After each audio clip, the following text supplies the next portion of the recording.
এক্সেলের চমৎকার কিছু টিপস আপনাদের সাথে সময়ে সময়ে শেয়ার করব, পাশে থাকবেন। চলুন আজকের টিপসটা দেখে নিন।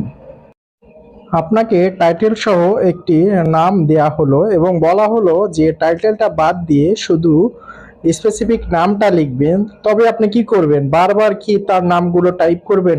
যেমন আজগার আলীতে আমি আলী বাদ দিয়েছি, তেমনিভাবে রহমান উদ্দিনে আমি উদ্দিন বাদ দিয়ে রহমান লিখছি। এভাবে একটি দীর্ঘ সময় লাগবে। তো এই কাজটা যদি আমরা সংক্ষিপ্ত সময়ে করতে চাই, যে নামের শুধু আমরা এক অংশ রাখবো এবং এক অংশ বাদ দিব, সেক্ষেত্রে আমরা কি করব? সেক্ষেত্রে দেখুন আমি স্ক্রিনে লিখে দিয়েছি Ctrl+E।